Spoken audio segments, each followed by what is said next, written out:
Hey guys, should be seeing the live session pop up here in a second. How's everybody doing? Looks like we already got a couple people in here hanging out. Hey Chantel and Luke. Not sure if anybody else is here yet, but what's up everybody? All right, give me 1 second. Cool, all right, looks like it all works. Seems like you guys can probably hear me. Looks like I have a pretty good stream at the moment.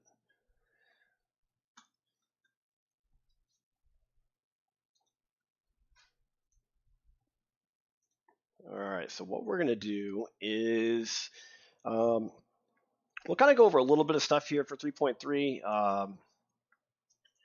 I want to get into maybe a few more advanced things with you guys because I know last week we did that where I got into a bit more of the advanced kind of fun stuff, and I think I'm going to do that again for week 3. So I'll kind of give you like a quick overview of the activity just in case you guys haven't seen it. We probably won't really have to go through much of this anyway because the video playlist does a really good job going through pretty much the whole project. But the main idea is, we're building off what you guys had before in week 2. At this point, we're getting into transmission, so we're talking about like glass, different ways we can use glass properties for like gemstones. How do we bend distortions? How do we get colored glass? So we're going to be doing the windows, the bottles, sphere, and you have like a lot of artistic and creative freedom to decide how you want to handle the colors. Some of these I do want to leave sort of normal. Like I don't want you guys getting too crazy with the glass where you're making like it pink glass, but if you guys do want to get into some more advanced stuff like roughness maps, breaking the glass, adding cracks, things like that, that's totally fine. Bottles, you can add your own color. There's going to be some waviness. We might do that if we get a little bit of time.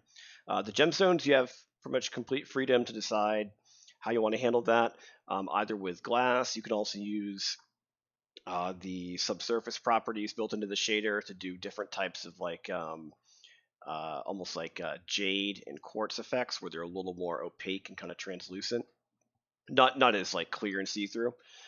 You can do whatever you want with the gemstones, and they are kind of to the side of the little sphere. They're just on the railing, and I don't know why that one's not loading.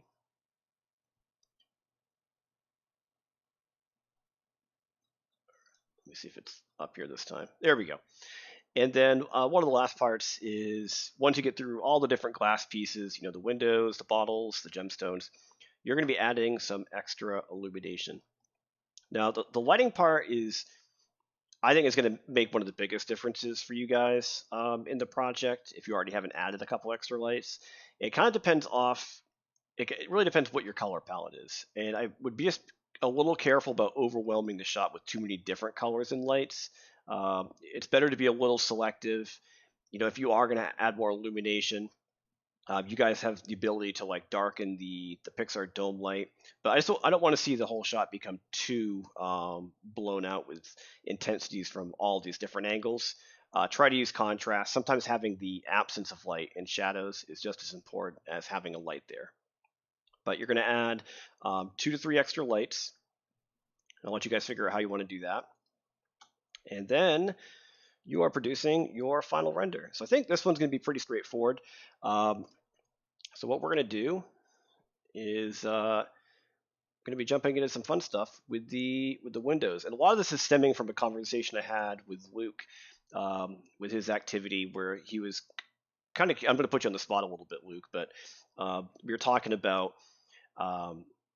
opacity maps and presence maps and how to use roughness and how do you mix diffuse properties. Like if you wanted to make a really grungy window that's like broken, has cracks, there's like film and water and residue built up on the surface, how do you really do that properly? And we're going to try to do that here. And anything that we talk about in today's live session, you guys can totally attempt it. Don't feel like you have to do it. It's going to be a little bit more advanced and beyond the normal project requirements. But if you want to give it a shot, try it out in the bottles, the windows, or just make like a second version of the activity. So you still have the one that follows the requirements, and maybe you have a second one where you go a little bit nuts. That's fine too. I'll take a look at whatever you guys want. But I think the eyeball in the bottle is just the right amount of artistic freedom. I thought that's what it was. I couldn't quite tell, but I did see the shape in there. I think it's perfect. All right, let's try it out. So I'm going to, just like before, we're going to set our project, and hopefully I save what we had before. Yeah, I just got to double check real quick where we left off. And I know we didn't do everything last week with the activity, but I think we got, what was it, like the balcony and the color, I believe. What did we do? Oh, we actually did quite a bit. Wow, that's way more than expected. Okay, so we got like the wall texture material connected. Those are the balconies there. We did some different paint adjustments on different parts of the post. Perfect. Okay. So what I'm going to do first is let me just get like the basic glass on there just for the doors and windows, just so you can see that. We're going to open things up too so we can see inside. And then once we get just the sort of the preset or like the simplest version of glass on there, then we're going to jump in there and start covering how to do these more complicated things with it. Okay, so how do we do this? Well, if currently what you guys may have noticed is that if you look at the door, you may have realized that there is no glass. This is it's just basically like a hole between all the different boards right here. So over on the right side in the display layers, there is a layer we can turn on. And just so you can see this, I'm going to go to wireframe, and I'm going to, so wireframe again is 4. So remember 4 and 5. When you're in wireframe, I'm going to right click on that layer, and we're going to pick select objects. And I just want you guys to see what the glass layer is. It's very, very simple. I mean, all it is a polycube. They're just, squashed in there, scaled vertically. They're overlapping with the wood. They're just sitting in place in all those sections. So they're very, very simple objects, nothing too complicated. They're not like individual squares for each piece right here. It's one massive pane of glass. Now, if I wanted to get just our default glass, the first thing I'm going to do is at least open up the interior so I can see something inside. Because currently, like when I look through the glass, we're just going to end up seeing the wood material right behind it. And I know eventually when we get to this project down the road, we are going to add those extra lights. And so it might be kind of a good idea just to maybe get that out of the way first, just so we can at least see inside. So what I'm going to do, and you guys probably already know about how to do all this from the lashing and lighting class, but remember there's a group for all these guys, and we're going to do our shortcut to get to the group quicker. So instead of digging through here to find the group, you might remember that before I mentioned if you click on the object you want and you know it's in a group, hit the up arrow on your keyboard, and that will navigate up the hierarchy in the outliner. I know you can't see it because I haven't opened it up, but hitting up on the arrow will go up to the group that object was in. Just like if I hit up again, this is now the group of the whole door. And if I hit up again, now it's everything. So click up, E for rotation. Let's maybe do this. We're going to open this one up quite a bit. And on this side, I'm going to hit up. And I think my stream just kind of freaked out. We're going to hit up and then rotate this back this way. So I'm not going to have them like completely open, and I want to go back to the camera and just get like a rough idea without the glass. That should work. Yeah, I think that'll work. I might open this one or pull this one back just a little bit,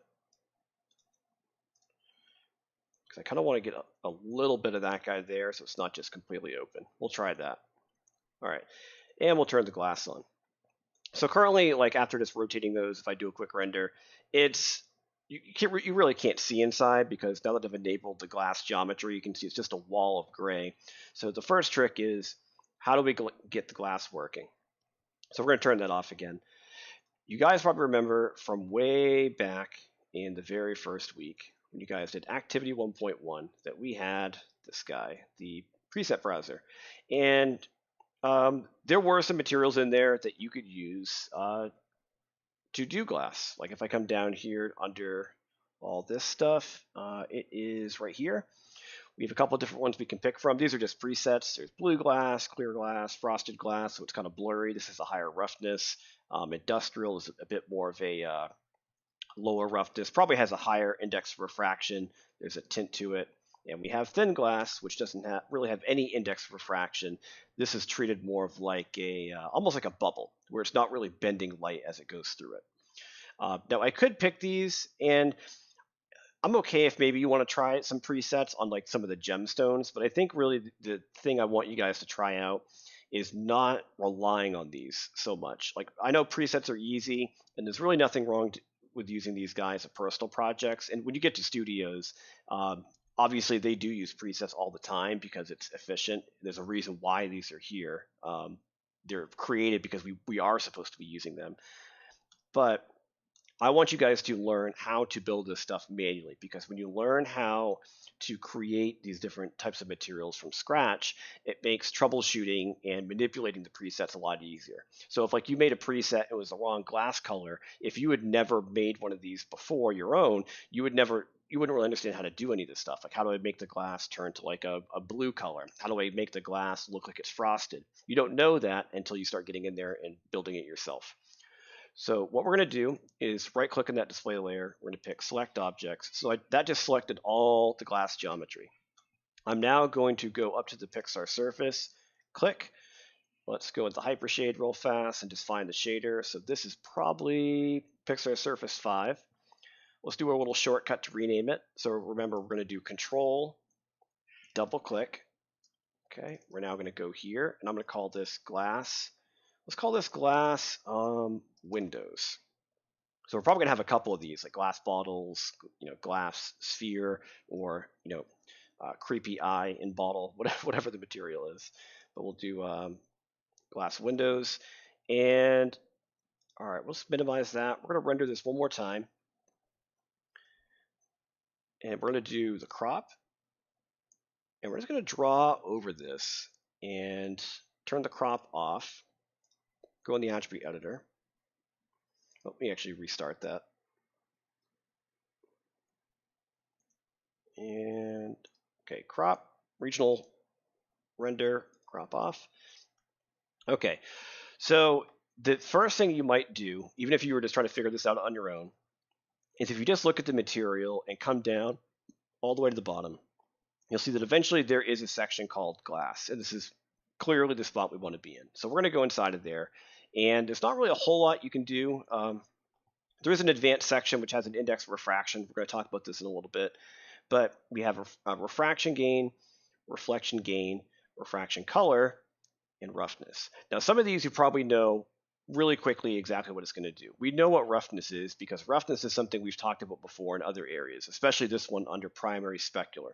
Remember, this is that thing that causes the reflections to be sharper or softer. So how much texture is on the surface? What does it do to the light when it hits it? Do they all sort of reflect in very predictable, even lines, or are they scattering in different angles because of all the little imperfections in the surface? That's what that guy's doing. This is the same thing, but it's specifically for the glass properties. So just like when you change the roughness here, all this is doing is changing how these settings look visually. This has no bearing on the color. It doesn't matter. This roughness doesn't affect the clear coat, the rough specular, iridescence. They're all local to their own section. So if you wanted to make a rougher glass, you have to do it down here. So really at that point, we come down to really these two guys right here, refraction gain and reflection gain. Anytime you guys see the word gain, which is like up here, gain is simply intensity. From 0 to 1, how intense do you want to see the refraction of glass? How intense do you want to see the reflection on glass? Because remember, glass is made up of two things visually. It's the ability for you to see through it, which is what we call transmission. So when you guys were talking about your stuff in the discussion earlier in the week, remember how a lot of the examples that you guys posted for specular transmissions or transmissions in general was something like a glass bottle, like a plastic bottle, perhaps like a little gemstone, anything like that we can clearly see through it. So transmission and refraction are sort of interchangeable. Transmission is light passing through pretty much anything or scattering into the surface. Anytime you see refraction, usually it's talking about something specific like glass where it is bending and distorting as it goes through it. But what I'm going to do is take refraction gain and let's just crank it all the way up. So when I do that, you can see that it changed a little bit, but it doesn't really seem that different. And I'm going to do one thing back here because since the interior is so dark, I actually do want to add a light. I'm going to show you a trick where I can do look through selected. I don't remember if I showed you guys this before, but if you have a light and you ever want to move it around like a camera, if you click on the light and do panels look through selected, you're looking through the light. And I'm just going to move it over here and just try to get some illumination on some of the doors. So when I go back to perspective, that was me moving this guy like I was looking through it, just to like it's a camera. And let's do something kind of fun because I want you guys to be able to see inside. Let me just turn off the glass for a quick second. And let's do some kind of creepy red interior lighting, like a bluish red.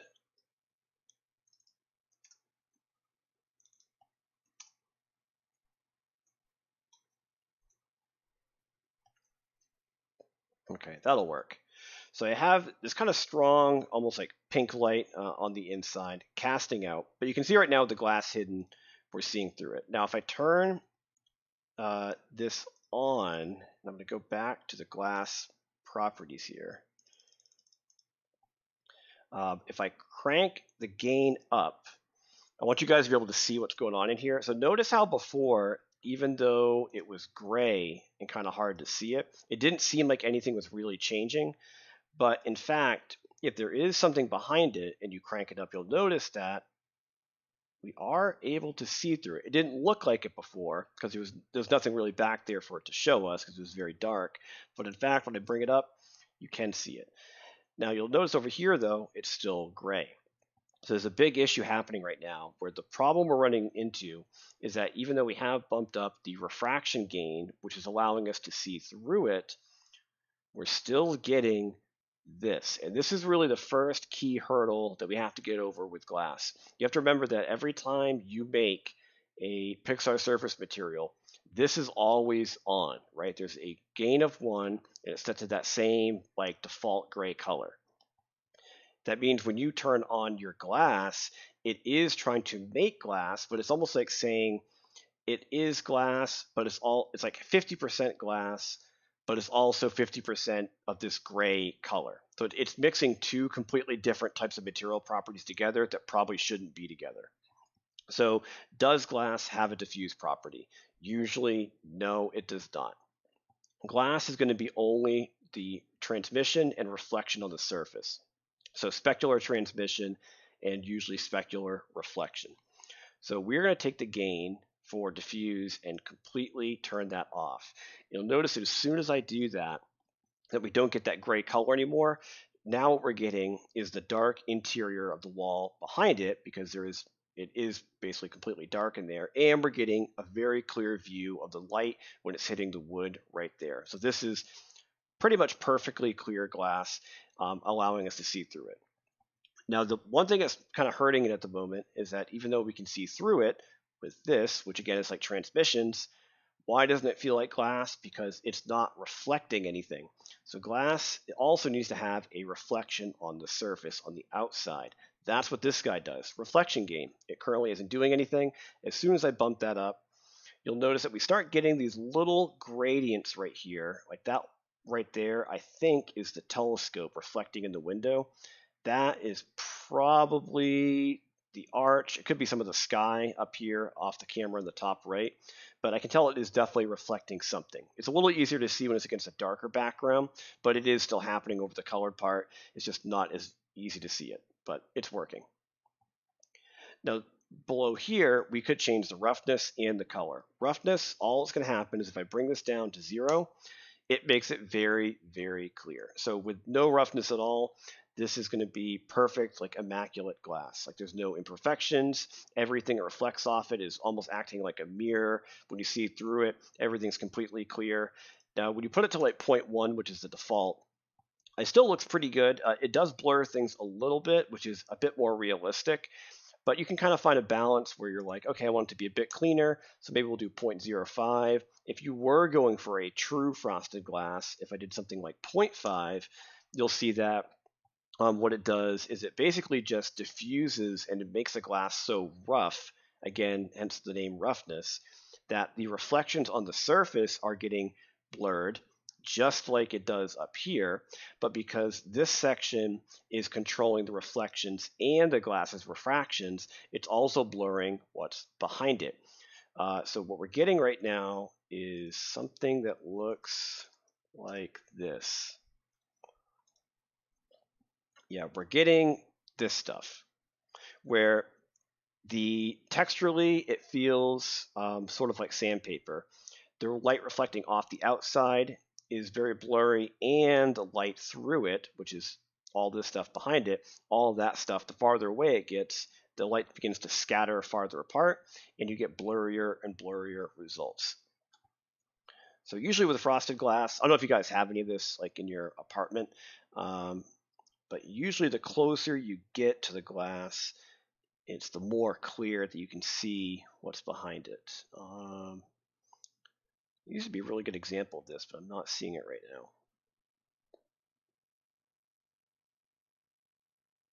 now. It doesn't matter. But that's basically frosted glass. That's what we ended up doing right here. So what I'm going to do is I'll leave mine around like 0.1, the default, because I think that looks pretty good. Now, even though we're not going to use this right now for this, for the bottles, what we just did here is basically going to be your preset for giving them, well, this is the preset for even starting these guys, but with the bottles, you may want to give it a color. If you want to give glass a color, it's going to be this guy right here. So it's currently set to white, but you'll notice if I go in here and if I start tinting it, like if I pick just like a green color, very quickly the glass will tint green. We get a little green color. It's now multiplying the green against the pink behind it, and it's sort of neutralizing it because the green and pink are really close to being exact opposites. You can even see that right here in the hue wheel. They're very close to being opposite. And this is why it's neutralizing that color quite a bit. But just by you changing the hue, you can see how that has a big effect on how the light behind it reacts. So this is creating colored glass. And you do want to be kind of careful about this because it's very touchy. Like right now I have blue glass with almost a reddish color behind it. They're mixing to create more of like a purple. So it's just like mixing paint colors in your art class.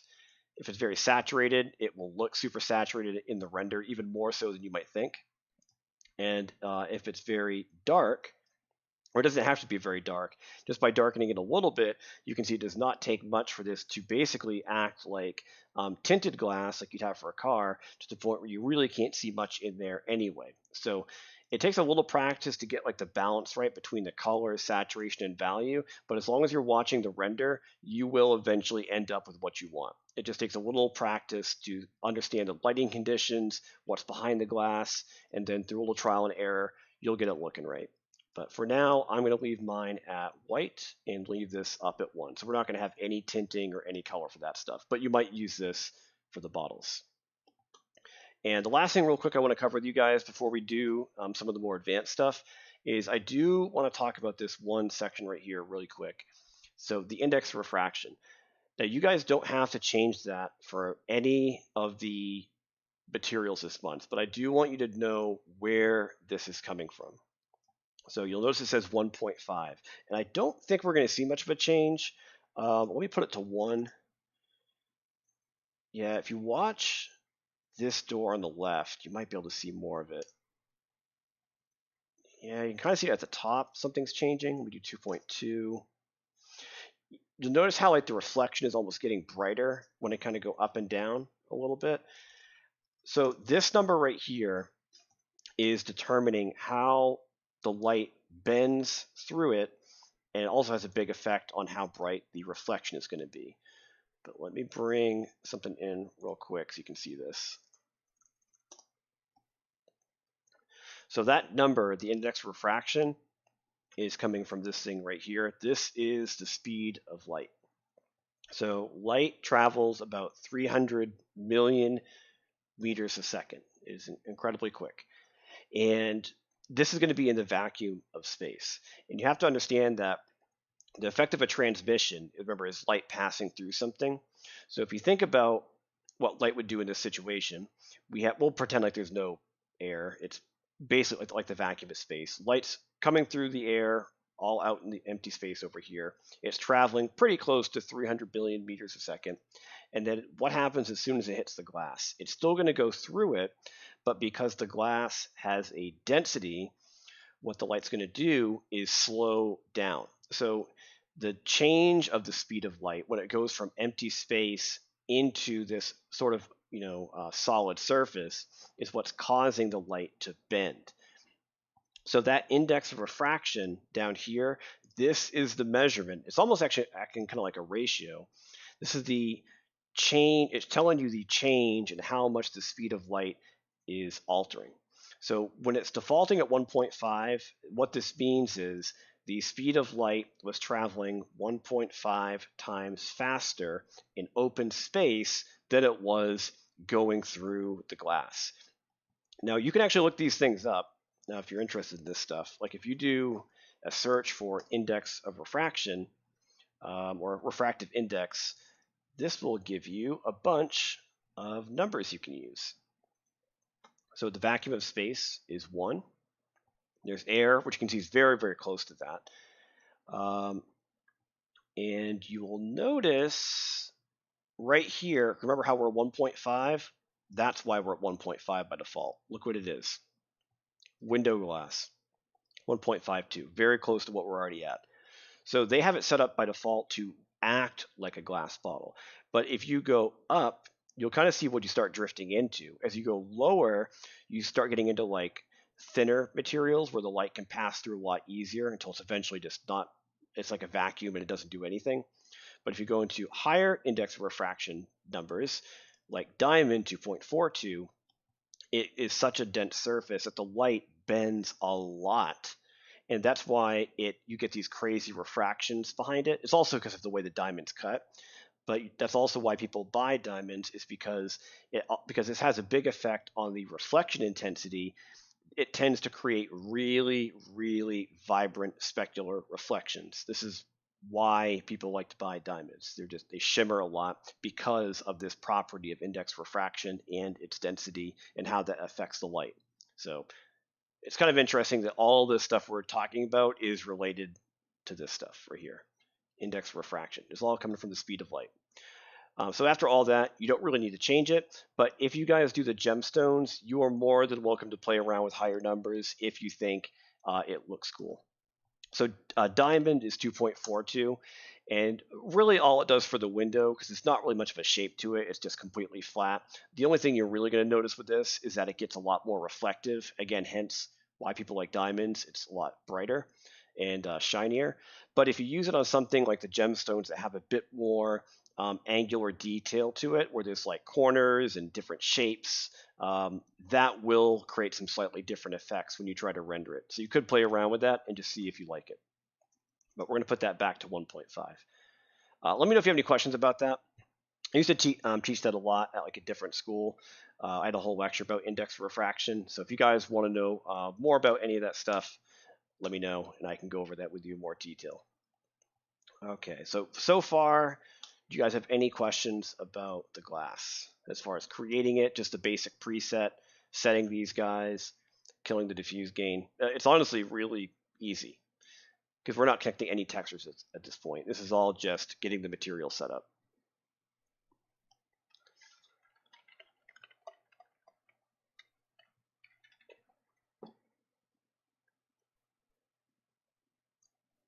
Okay. If there are no questions, we're going to move forward. All right. Sweet.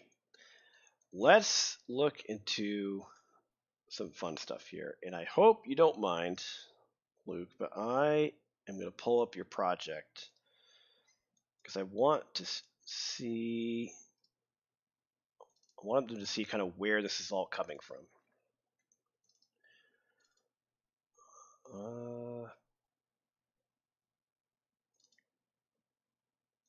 I think you had it in here still.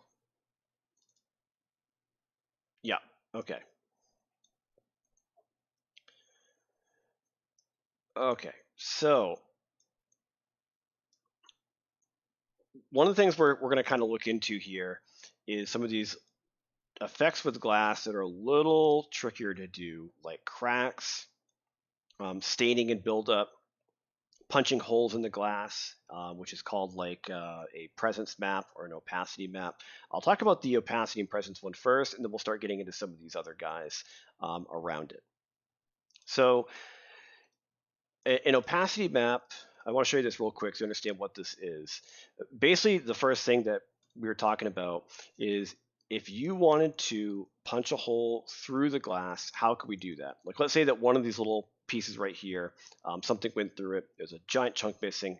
How do we do that? Well, a opacity map looks like this. You could probably just type it into Google and you'll get some interesting results, like opacity map texture. These are all different types of opacity maps. Um, like this is a really easy one to understand actually, because we all know what this property is representing. It's our typical chain link fence. And you'll notice that it's to create the effect of a chain link fence through an opacity map. It is simply a black and white texture, like very similar to an alpha in Photoshop or a mask in Photoshop.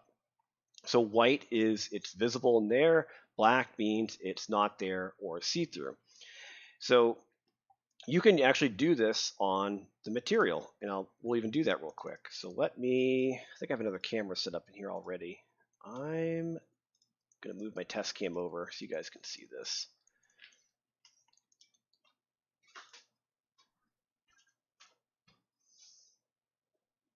Yeah, that should probably work. Let's lock that down, and let me just dim this light back just a little bit. Okay, so I have there we go. I've got my camera set up. I want to try to getting an opacity map to work with this thing. So on the material, if we go back here, I'm going to come down to the globals. This is the same area that you guys were doing your bump connections, like the normal map. In the videos for this week, you'll see me using the same thing for like to add waviness to the glass surface. But another area down here is this thing called presence. And you'll see that it's already set to the number 1, meaning that it is completely present or completely opaque. So you can think of presence and opacity as basically the same thing. So remember how in Photoshop, you guys noticed how in each layer in Photoshop, there is an opacity slider, which is like a 0 to 100%. That's the exact same thing you're seeing right here. This is the opacity or visibility of the entire shader and how the object is going to appear. And if you drop presence to 0, watch what happens in the render. Hopefully this works. This totally is not going to update. Let me try turning it on and off. It's supposed to work. And of course it isn't.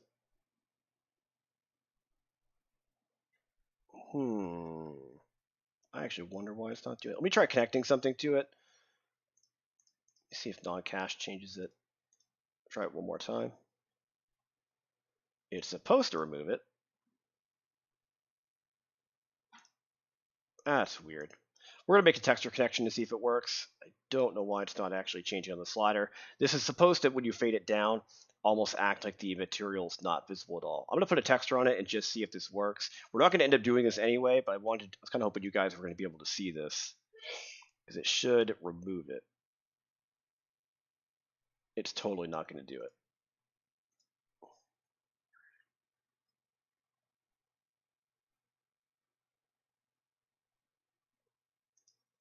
Let me make sure these are even UV. I did not even check that. Nope, they are UV'd. Okay. Well, that's weird. I'm actually kind of surprised that didn't work. I was not expecting that. Let's pretend it worked. Because what this is supposed to do, I'll probably have to troubleshoot it. There's probably something very obvious I'm overlooking on the material where it's changed, and there's something that has to be enabled to cause this presence to work. But normally, what you would do is there's a texture connected that looks like the checker pattern. Anywhere it's black checker, we would be able to see through it. Anywhere it's white, you'd still see the glass. The way we typically use presence maps would be something like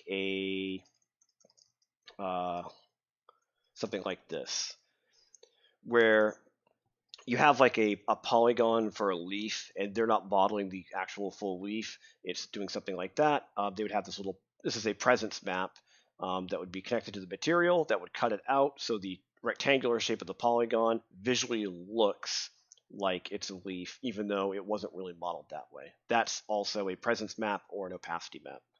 It's supposed to work, but I'm sure there's probably something that's changed that I haven't had to do the texture connection in a while, and I'm not going to bother troubleshooting that with you guys right now. So let's get rid of that. Oh, there we go. And we'll put that back to 1.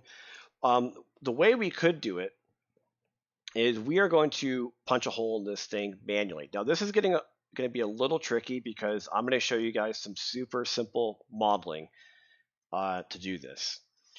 So what we're going to do is I'm going to use this window right here as our target. I'm going to click on it. Now, because we're dealing with a full set, sometimes you want to work on one particular part of the project and not see everything else. So there's a trick where if you look at the top of the viewport, right here, there's a button that says Isolate Select. If you have that selected and you hit this button, watch what happens in the scene. You're isolating whatever you're selecting. If you turn it off, it goes back. If I click on this, isolate, I can isolate it. You can isolate anything you want individually and turn it off. It's a really good way, and I can do it with groups. It's a really good way to work on something without physically hiding all this other stuff. I use this all the time when I'm still modeling something in a much bigger project. Super, super handy. But the reason we're doing that is because with this, I'm going to turn on Isolate Select. So I can see I have my pane of glass. I want to create a cutout. So instead of me trying to like draw all these shapes through it to like make the cutout shape, and one reason too, by the way, I prefer not to use the opacity map, even if it did work, is because you have to remember when you punch a hole through glass, there is a thickness. Like you're supposed to see the wall of the inside of the glass where it's cutting through it. Remember that doesn't really have a thickness. This is really just two planes on both sides with empty space in between.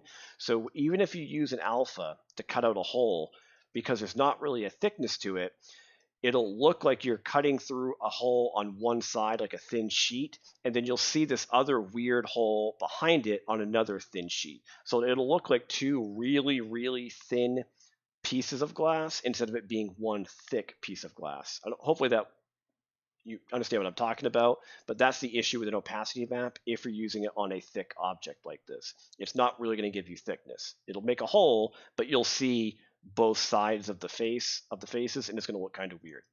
So we're going to do this the manual way. I'm going to go to Create, Polygon. We're going to make a cylinder, okay? And you can see it's right here. Now, because I had Isolate Select on, thankfully Maya is smart enough to know that it's going to add the thing I created to the Isolate Select, but you can always like have it turned off and select both objects and enable Isolate Select. It doesn't really matter. We're going to hold space. I'm going to do a couple shortcuts here. So I'm going to use space a lot, by the way, and I'm going to be clicking in the middle so I can quickly go between different cameras without me constantly jumping through this stuff. So I'm going to do space, click, front, F. There we go. I'm trying to see it from the front camera so I can quickly line it up. We're going to turn off Isolate Select. I'm going to wireframe, and I want to line this up. I think I'm on the back side, actually. This is probably going to be the back camera.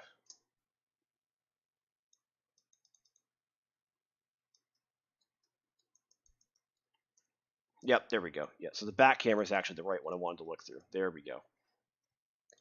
So we're going to turn this guy 90 degrees, scale it down. We're going to maybe choose, let's do this guy right here, I guess is probably going to be fine. And down here, so I have the object selected. I'm under inputs. If you scroll down the channel box, this is the input for the initial creation of the polygon. So when you guys make a polygon primitive, there's a little options box next to it, like a cylinder, where you can sort of define like the divisions, height divisions, the cap. The only one I'm going to do right now is reduce the subdivisions on axis, which is going to just make it a much simpler version, because I kind of want to have some jagged corners to the glass. I don't want to have it look too rounded and smooth. So I'm just using this as my starting point. And then what I'm going to do is hold my right mouse button down over it. We're going to gesture to vertex. So I'm now in vertex editing mode.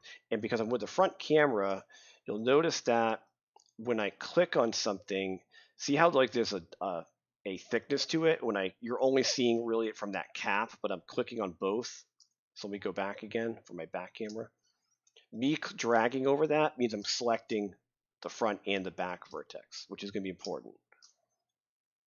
Okay, we're going to click. I'm just going to grab. Now all I'm going to do is just sort of randomly click around, and we're going to make this kind of our little cutout shape that we want to do. So we'll do something kind of like this. Maybe this part sticks out quite a bit. We'll do like that. And let's grab these guys and just bring those in a little bit.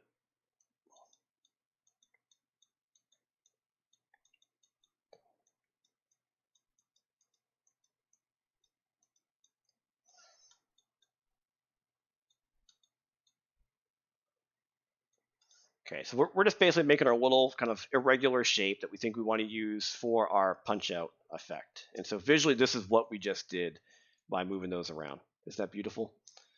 It's amazing. Now I'm going to take this thing. We're going to click on that, shift click on the glass, isolate select. Now that I have them isolated, we're going to move this back. And I'm just going to intersect it so it looks like it's crossing through the glass right there. This is kind of a cool preview to some stuff you're going to do eventually in some of your modeling classes, but we're going to use something called Boolean. And Boolean, I don't know if you guys have used Booleans before. Maybe not in Maya, but they kind of pop up in other random softwares too. Booleans basically are a way for, like, if you have multiple objects and you select them, depending on the selection order and which one you pick, it will try to either combine, cut out, or create the intersection of where they overlap. It's really handy for like punching holes and stuff, or having two shapes that don't match combined together into like to form one shape. So we're going to do what's called a difference, I believe. So we're going to click, hold shift and click on that. And sometimes you'll get it backwards. So let me just show you difference. So I clicked on this first, then the glass. You'll notice what this did is the opposite, where it used the glass to cut out the hole where it intersects with that piece. So, whoops. Let's undo that. We're going to do it the other way. Click, click this way. So glass, then this. I'm changing my selection order. Let's do that one more time. And look what happened. So just by doing that, we now have the cutout. Okay. And the interesting thing here is I think, yeah, so this is kind of cool. I kind of forgot it was going to do this until I was just looking in the outliner. Do you guys remember me talking about delete history before? Like way back in the first class, like sometimes like you want to use like center pivots, freeze transforms, delete by history. History is this thing that kind of stacks up when you start like doing these different tools on an object, like you bevel edges, you extrude faces. This is a stacking history on it as well because I did what's called a Boolean.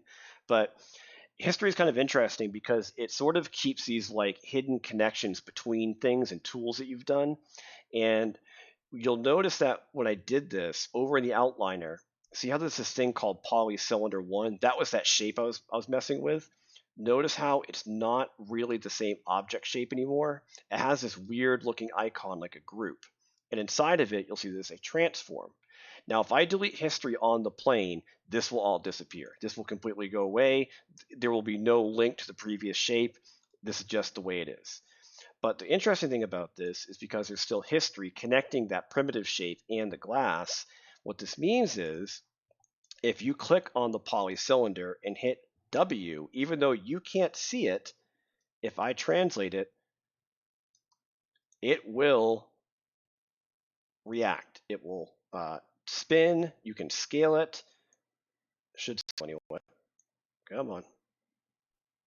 Yep. Oh, there we go. Yeah, it's very small, but you can scale it up. I can make it tinier. I can translate it. This will now update, and I can kind of move it around in basically real time if I wasn't quite happy with the position later.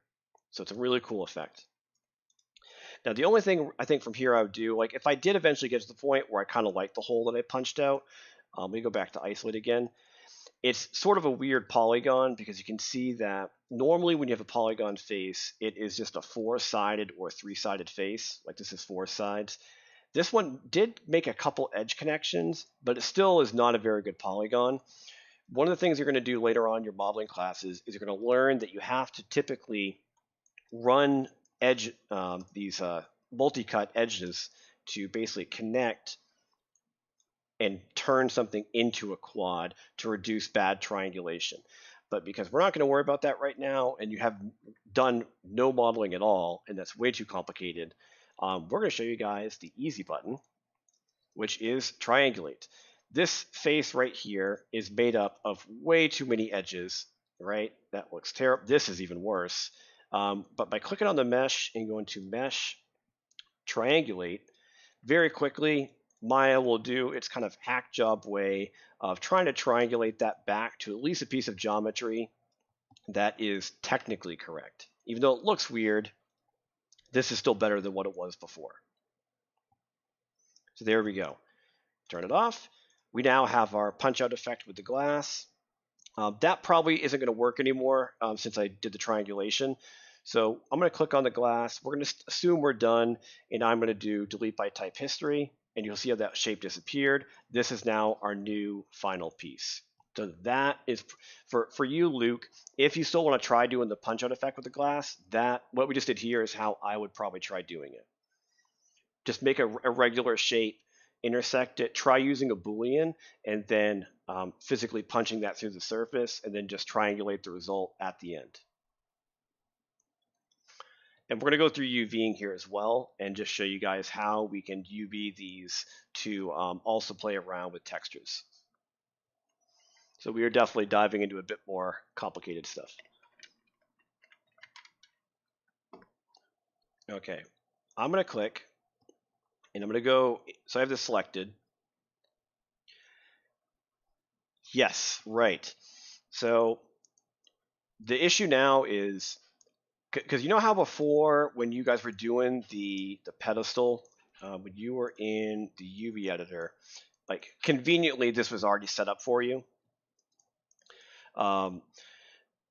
Yeah, like I did these UVs for you because I would never have expected any student in month 2 of Maya to be UVing anything, because you don't even know how to model yet at this point, at least not very much. So UVing is something you'll learn much, much later. But UVing is the process of us taking the 3D shape and turning it into a flat 2D representation, so eventually we can use it for textures like you're trying to do, like lining up our grunge maps and all that stuff. Because obviously if I bring that glass into Photoshop like you did for week 2, it'd be kind of nice to know where this is visually, because if something punched through the glass, I can almost imagine that being a good spot too, where you want to have like a roughness map built around the edge where it's a little grungier, or maybe like water stains where it's pooling on the lip and then dripping down right there. So if I know where this is, that kind of helps me out in Photoshop. So let's try this out. I'm going to click on this again. We're going to do isolate so I can just see it by itself. Now it's kind of convenient because I already had these UV'd, and you can see that thankfully Maya's done a really good job keeping the UVs together. The only thing that's a little weird, and I'm sure you probably already know what this is, but right here, that's the extra piece it built that it had to connect this group of faces between the two sides. That's this guy. Now, it's red. What this means is that it's visually inverted right now, but it's basically treating it almost like a strip that's kind of running around the inside. If I go to right click in UV shell and move it, you can kind of see where the seam is. The seam is right, oh, there it is. That's the edge right there, and it's repeating all the way around and ending right there. So that's the edge of it. But if I go to shell, and then over here in the toolkit, if we go to transform, there is, this is a ton of stuff you'll learn later, but under here there is, where'd it go? Flip U and V. Click on it, flip U. So U's turned on, and hit flip. It flips it back, so it's at least facing the right direction. And probably the only other thing I'd have to do at this point, if I was really concerned about texel density and how it all lines up, is because I have the other window kind of with it, I'm going to click on both. I'm going to then, where is it? Right here, there's a button for a checker map. I'm going to turn this on.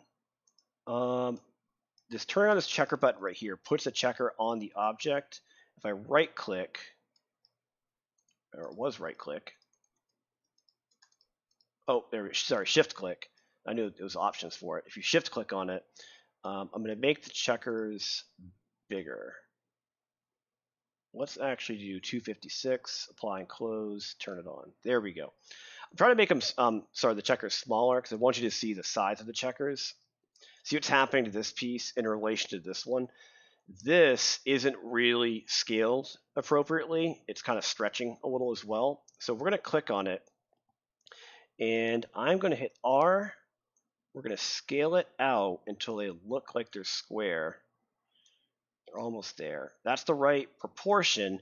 Now I scale it down altogether.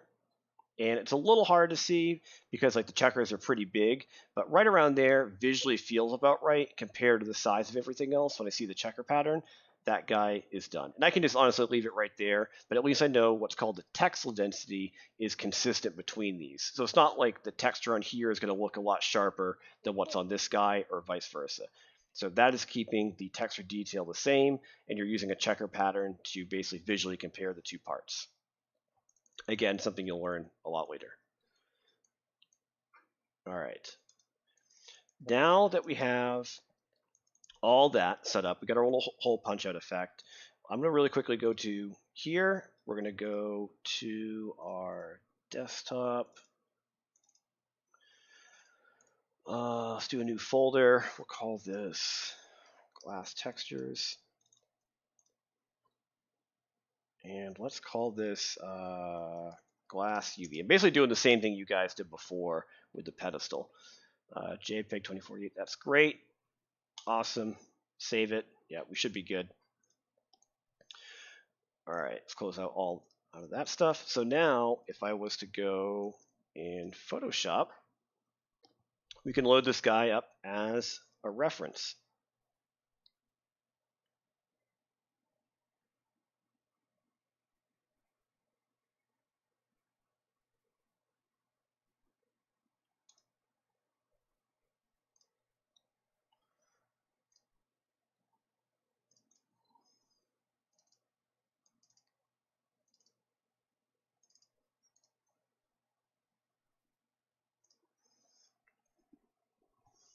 Okay, so we're in Photoshop. We're going to double click in the background. We'll call this UV layer. Hit enter. I'm going to make a black layer behind it because I kind of like to have a black background sometimes as my base. So black paint bucket.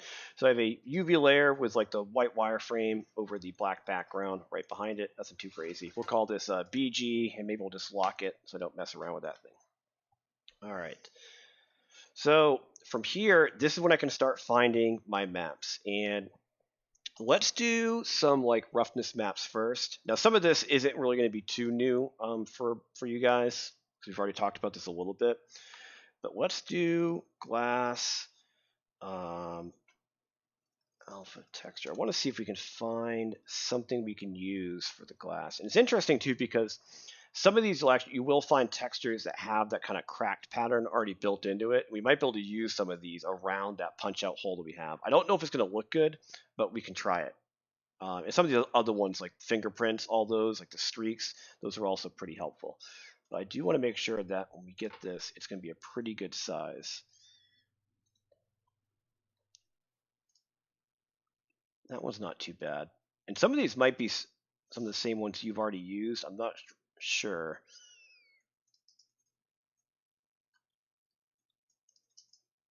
Yeah, I like that one. Yeah, there's definitely some interesting ones in here. Let's just try grabbing this guy right here. So let's go to that. Open image in new tab. This one's not too bad. There's a little bit of artifacting, but I think this one has enough interesting detail. We could probably get that to work to some degree. They'll give us some interesting spotting.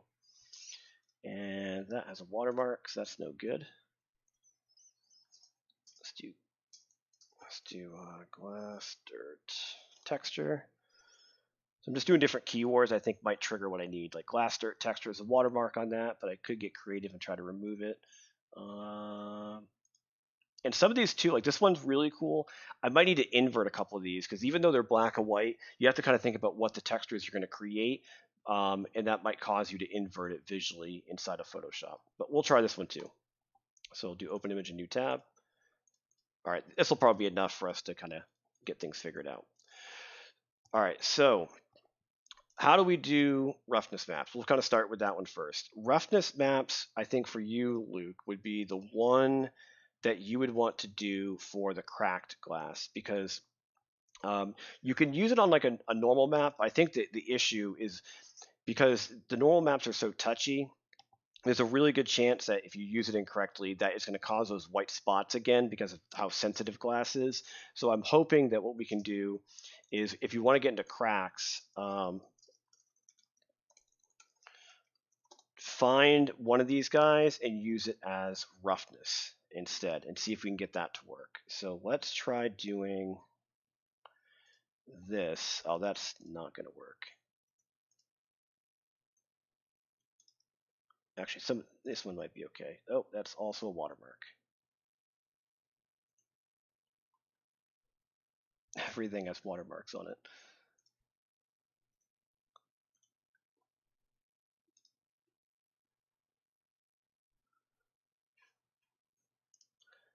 We're totally going to get that to work. I'll show you how we're gonna cheat this one a little bit. So I'm going to do open image in new tab. This is going to look so bad. All right, I'm going to do copy image. We're going to do Control N to make a new Photoshop file. Control V to paste. So those great watermarks. We're going to do Control L for levels. Thankfully, I know this is like a mid-tone gray. So I bet if I just gamma slam that and conveniently clip out the mid-tone grays, look at that. Where'd the watermark go? How weird. There's a couple lines in there we could probably clean out a little bit, but for the most part, I have a decent looking cracked glass texture. All right, let's go back there. Let's grab the other guys as well. So we're going to take this, copy, just doing Control N, Control V. We'll leave that one the way it is. Let's go back here and do the same thing. Copy, Control N, enter, Control V to paste it. Perfect. Okay, so this one, if you want to do cracks, this would be good for roughness and bump, right? So both of these guys. And I would probably paint out those other lines right there if I wanted to keep this thing. I'm just going to use this for the sake of the lecture for right now. So we're going to do Control A, C, D. So select all, copy, deselect. We're going to go back here. I'm going to make a group here, and we're going to call this cracks. Control V.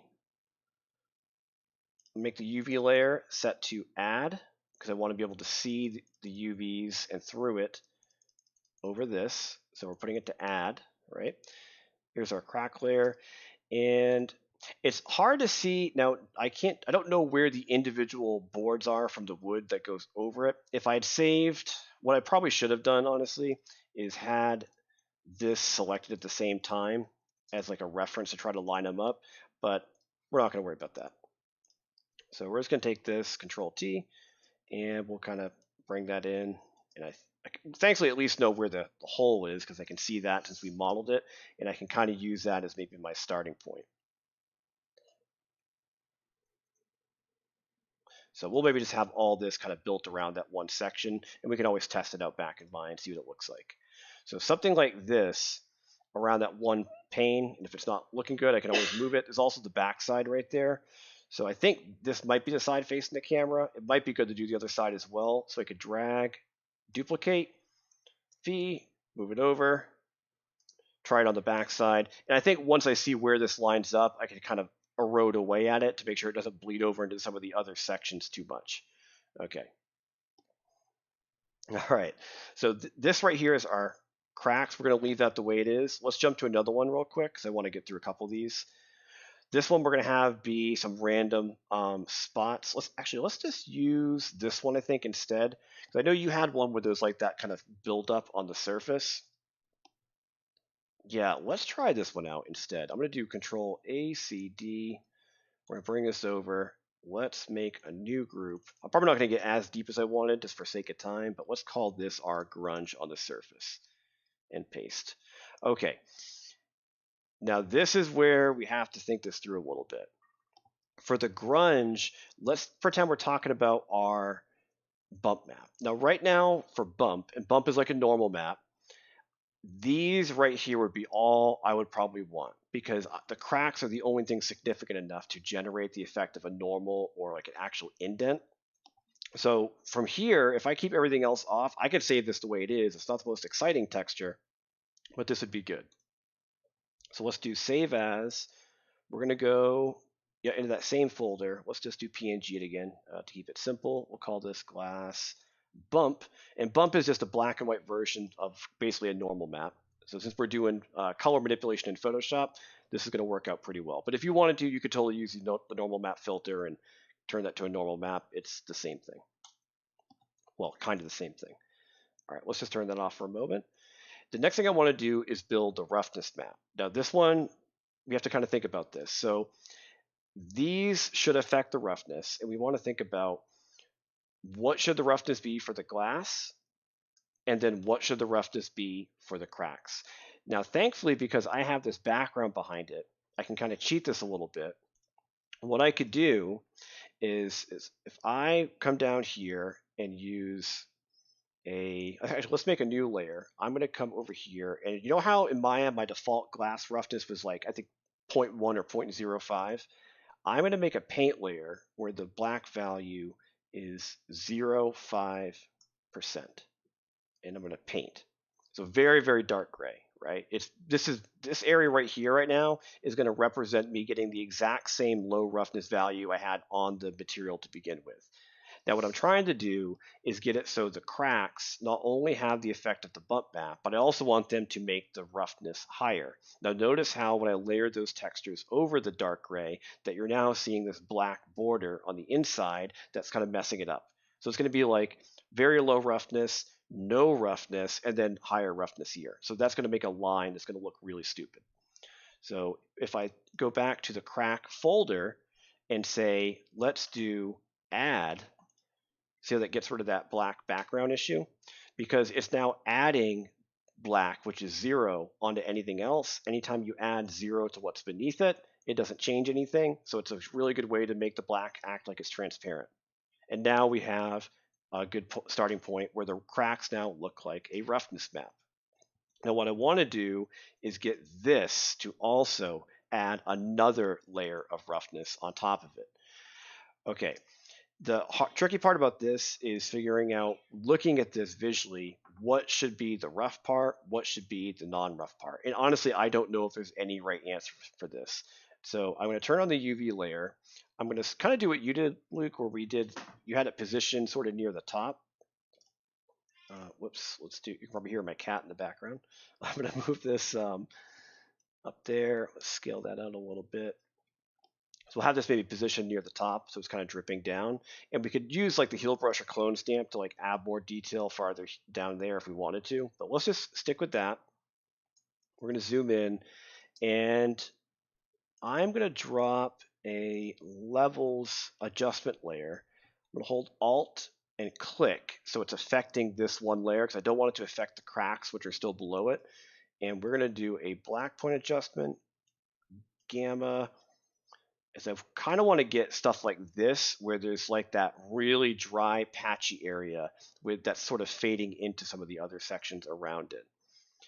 And I think what I could try doing here is I might be able to take the same layer, and if I want to say it's overlay. No, hold on 1 second. It's a brighter color. Yeah, I'm using lighter color. It basically takes the lighter color of the two and see how I can kind of like mix them together a little bit. And I can try flipping it and just see if I can. I'm almost like piecemealing this thing together just to add a bit more variation going down the entire window. And we're going to get that to look more like a gradient by the time we're done. So let's drag it down again, move this down. Let's maybe, for this one, I might turn it again back the other way. And I think I'm going to scale this up a little bit. I just want to offset it because I don't want this to look too much like it's the same thing over and over again. Lighter color, and I think that will probably work. Okay, and on the grunge map, let's also take a regional select just around that UV shell. Actually, let's do that masking trick real quick. Actually, no, let's not worry about that. I'm just going to draw a little UV shell around it. And oh, I want to get that included. I totally forgot about this little piece down here. That I do want to scale down because I want to make sure this overlaps in this section because I want that broken part where it's connecting between the two sides that definitely have some roughness variation to it. Okay. And now deselect, marquee, click on the grunge. I'm going to marquee over this. And the whole reason why I'm doing the group is just so I can very quickly hit the mask just to clean up the mess around it so it doesn't bleed into the other side. Now, I probably would do the same thing over here, but we'll just, because you want the other window to match the same, like, quality of it, but this might work. And it's kind of the final touch. If I did want to push more of this noise at the top and less at the bottom, what I could also do is if I have another layer, I'm going to call this gradient. We're going to do another blend mode trick where I go here to gradient, click black and white. I'm going to click at the top, drag down to the bottom. See, it makes a gradient. I'm going to, let's see if I do this right. I'm going to invert it so it's white at the top, normal, multiply, and I'm basically using this as a fade control to help me kind of like get a stronger grunge and breakup detail at the top, and as that goes down, it begins to fade away, sort of visually similar to what you had before. And you can always play around with some other blend modes too to see if any of these other ones happen to give you a better look. Like not that one, but overlay is kind of cool. I like that one. You could even do a combination of like this and overlay as well. So that'll be something you can kind of play around with. And we'll do one more levels above that because I want to push the white point just a bit higher near the top like this. There we go. That all makes sense, right? I'm sure you guys will remember all 50 steps we did right there. But you can always check out the video. Basically, what I'm doing is there's not really any trick to this. I'm literally just experimenting with a couple of tricks I've done before where I'm like stacking layers together using blend modes, and I'm trying to create a roughness map that uses the cracks. I actually need to make this folder add on what's behind it. Is that? Oh, that's going to be a problem.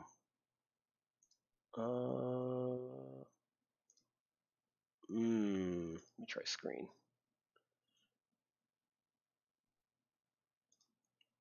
That's not gonna. It's outside the UVs anyway. It's probably fine. It's a little weird because I have this like white color there, but that's outside the UV shell.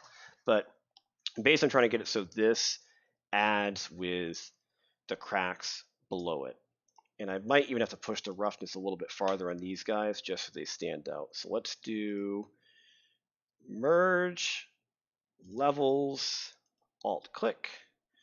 And I'm going to really try to push those a lot farther. I'm just slamming the white point over because I really want those to stand out with roughness.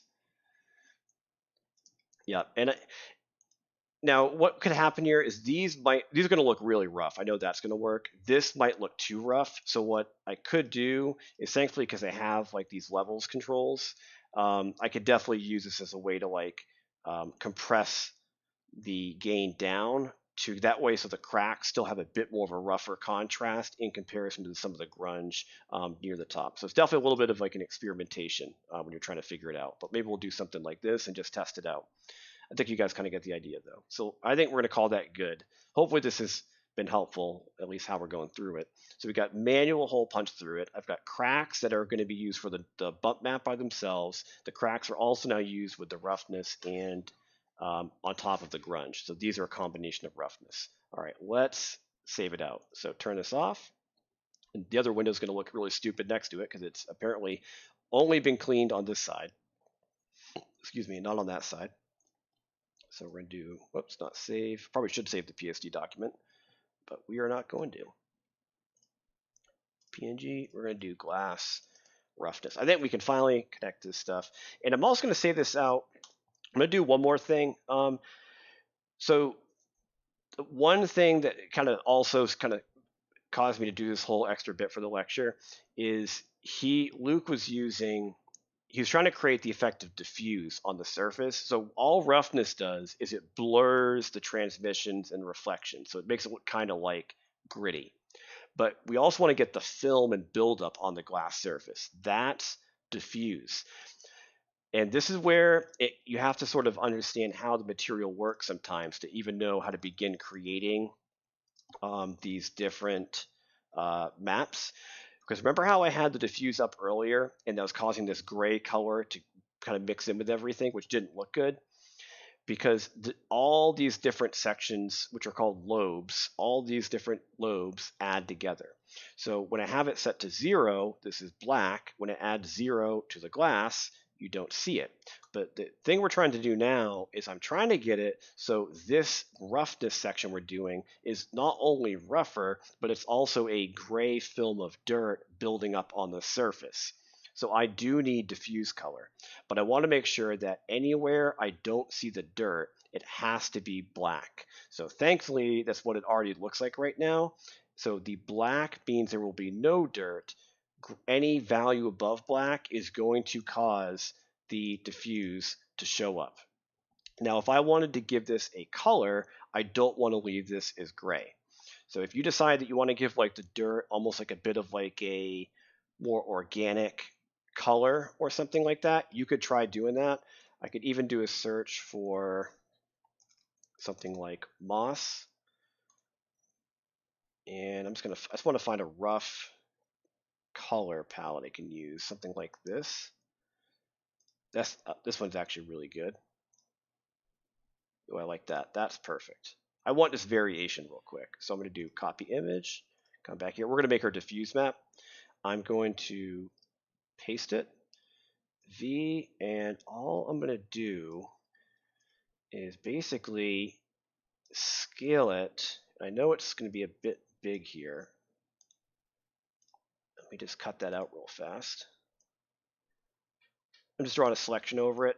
I'm going to do this would be Control Shift I, which is invert selection, backspace to delete. So I'm just deleting the stuff I don't need. And I think if I put this to color, see how this is like, I'm using the color from that mossy thing as a blend mode above that roughness map that we did. Color blend mode is really cool. I use this thing a lot. It changes whatever the stuff is beneath it to have the same hue and saturation.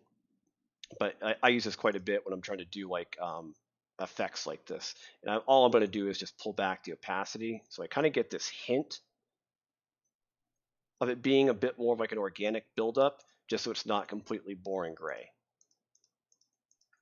And one thing I like too about finding like a moss texture like that is you get variations of brown, greens, yellows, instead of it just being a solid tone. So I kind of like that. Okay. What's up, Cat? All right, let's do save. There's our diffuse map.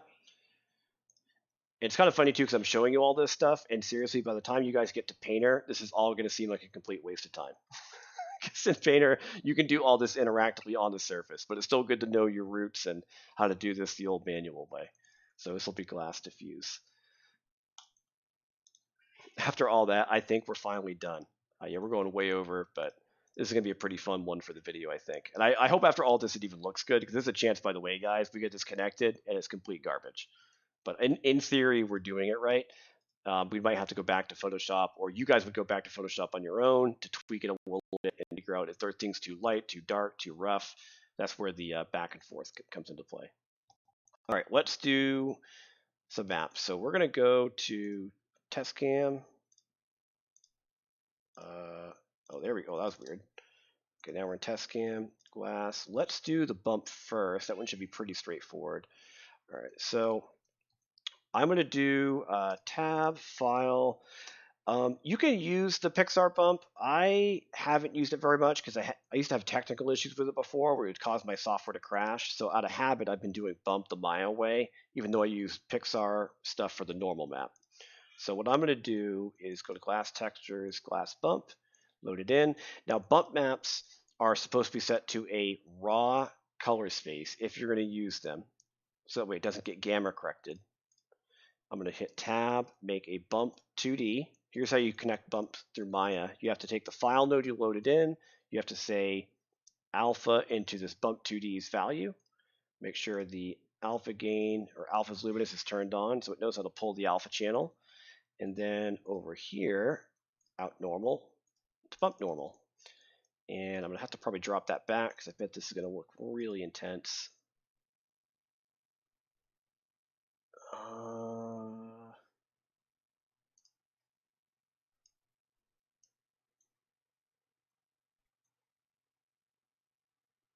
Oh, it's up there. There it is. Wait a minute.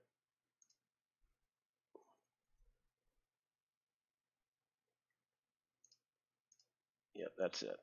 All right, let's try that again. It's right there. Yeah, it's working. So the bump right now is actually this is not too bad. I'm not getting the same artifacts you were. You know, look, I'm kind of curious too because you had those little white. He had like these white spots showing up.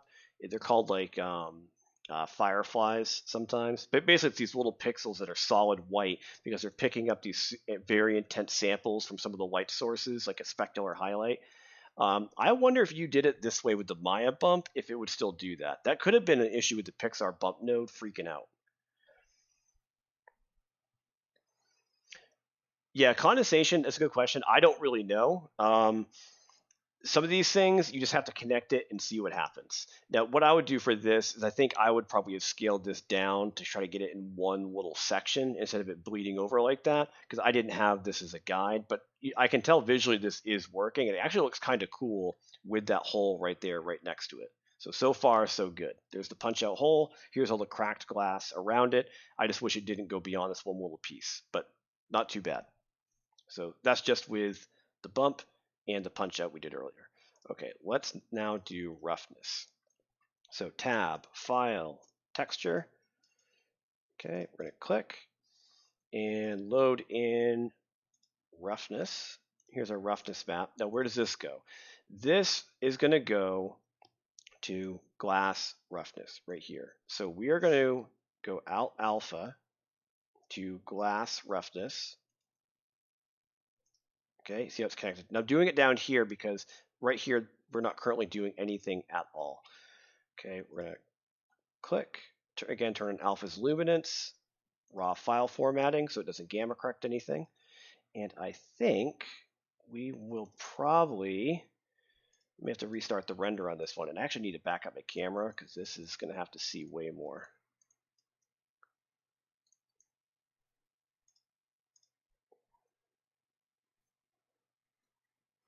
But it's going to have to convert the texture file over to a .text format. But in a moment, it should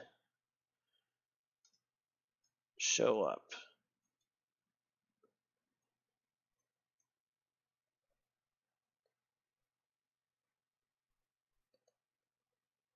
Let me check my folder too to make sure it's actually making the .text file. Nope, it did it.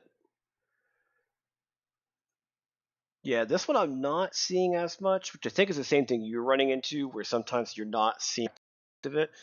So back here, I could try to push the contrast a lot higher visually just to see if I can really make those like extremes of like clean and rough show up. Technically, we are doing it right. I just think the texture, even though I thought it was going to be high contrast, still isn't quite enough to like push this the direction we needed because it's still very faint. But thankfully, because we did this diffuse map, I think this is going to be kind of the final piece that should hopefully allow the whole thing to tie together. So over here, I'm going to use this diffuse map as like a layer of film on top of everything, just to see if we can get this to work. So the glass is working. I think one thing too, I might have to have a better render quality to see this, because sometimes when you're doing an IPR render in the viewport, you really aren't able to see all those fine details. And that's really what we're at right now, is we are like tweaking the heck out of this thing with some pretty crazy stuff. So we're going to go to File, glass diffuse, which is our color. This one we don't change anything. So most of the textures you guys have done this month have been a diffuse map. I've never had you change this. And so this is one of those maps where we don't have to modify really anything here because it's color. These were black and white maps, which use alpha channels, so they're just handled a bit differently. Just like the normal map, that was something we didn't have to do. All right, so let's do color to diffuse color. It's connected. We're going to bring gain up, and that one definitely works. Now the interesting thing too is because I have the dirt on both sides, wow, that looks like it's almost on its side. That's weird. Oh, I think I know what's happening. That's the side. Okay, that's why it's getting brighter. So I keep forgetting we're getting the back side. You're seeing it get brighter to the right side, and this is where it wraps around to the back. That makes sense. So that is correct. Yeah, you're seeing it's a little weird because the way it's wrapping to the backside, so it looks like it's going sideways, but it is technically working. And I could use this as a way to control how much I want that to stand out. Because if I have it off, you don't see it. If I bring it up, you start to see that again a little bit.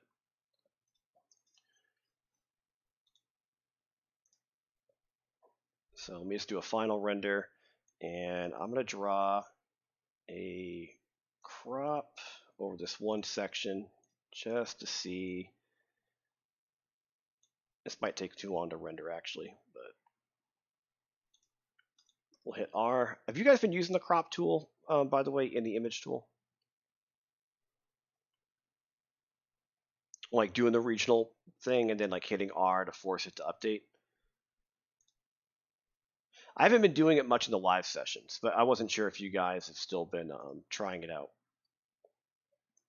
Yeah, sometimes you have to do this because I'm kind of at that point now where it's so hard to really see anything that like you really do have to just like turn it on, walk away, and then just come back later to check on it.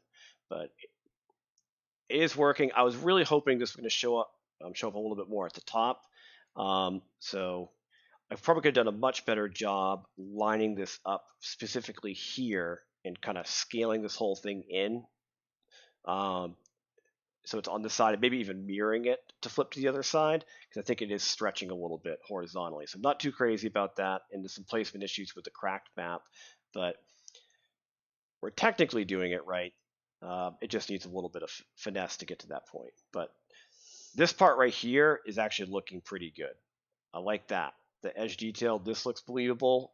The cracks could be a little better, but not too bad for like a quick thing we kind of threw together. Yeah, and this is obviously something I'm not expecting, you guys to do, or whoever ends up watching the recording later. This could be intense, by the way, for some of these students watching the recording Friday morning and seeing like what the hell we were just doing here in the live session. But not expecting you guys to like understand this today, but it's kind of cool to almost also just understand the thought process, and so you sort of start thinking about this is how you approach something like this. And we're doing it a very manual, kind of old school way where we're taking UVs out, lining textures up, trying to we have to think through the math and how the shader works to build the right types of textures. It actually is getting better now that it's chewing through it a little bit. This is not looking too bad. But when you get inside a painter, which is something we're going to do in week 4. Basically, what we do in this situation in Painter is we would just import the glass object and the doors into Painter. I'd bring both in, so I have the door as a reference, so I know where everything lines up. And in Painter, I could make sure that it is putting cracks where I want it. I can get the roughness to look like, because you're basically getting it visually to look correct in real time instead of this back and forth thing that we're doing right now between the softwares and waiting for it to update. Yeah, I think that for sure that little Boolean thing right there, that alone, doing that over the presence map is going to be a huge difference. So that might be the way to go. I don't think I'm too crazy with like how rough it is in some sections. I think I like the diffuse. I don't like the placement of it. Really, the one that's bothering me is the roughness map. That needs to have a lot more variation to it. But I think the diffuse and the cracks and the cutout with the Boolean worked out pretty well. Not too bad though, for just kind of guessing my way through it and then hitting render in one shot and hoping it worked. It's cool though. So we got to explore some fun stuff today. Yeah, so you guys do that. Now the pressure is on you. I'm expecting everyone who watches this video to do that for their project. Booleans, opacity maps, roughness maps, diffuse maps. But no, seriously, you don't have to do that. All you have to do for the project is obviously clear glass, but it could be fun to see if you guys want to experiment with some of this more advanced stuff in your activity. Yeah, getting the light to work is going to be tricky. That's why I have like a strong backlight for me. I think it kind of worked out because before I didn't like the light source, but now that I'm seeing the diffuse is almost acting like a blocker too. And because I picked that kind of green color and sort of by accident, the interior is a pink. They're almost like acting like opposites of hue, and the green is making it a lot easier for the film to stand out against the pink in the background. So you might have to play with your light position a little bit to before you kind of get this stuff working, because that's going to be a huge part. But I think you'll get it figured out. So anyway, guys, we are definitely over today, but it was all good. Covered a lot of cool stuff. But it's a fun project, and I think you guys will be able to come up with some cool stuff this weekend while you're working on the other glass objects. And all of week 4, all you're really doing is Painter, a couple of PBR materials in Painter, bringing that into Unity for the first part of the week.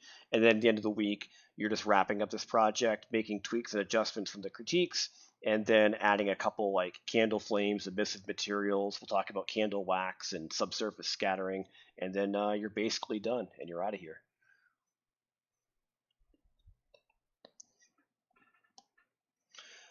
Well, that's going to be it. So thanks, guys, for hanging out with me in this roller coaster of a live session. I will post the link to you guys tomorrow morning if you want to review this again and attempt some of the craziness that we went through. And yep, so Luke, you had a question about texturing the vases, and you are 100% correct. You're going to be doing your own textures. You can create your own. You can select UV shells and add like gold accents to certain pieces on it. It's a lot more like creative freedom again, where you can design your own texture for it. The only thing that's different with the vase is instead of like the pedestal, where it's just like a stone texture with like specular reflections, with the vase, we're doing the color in subsurface scattering, which it's sort of acting like, you know how marble and jade is kind of translucent because like light passes into it. We're basically treating it like that. So you're still doing a texture, but I'm putting the texture in a different spot on the material so it acts like it's partly translucent. But yes, that's a long way of me saying yes, you're doing that. All right, guys. I'll send you guys a link tomorrow. Thanks for hanging out. It was a lot of fun. And I either will talk to you guys tomorrow over the weekend, or I will just catch up with you at the week 4 live session. All right, everybody have a good night.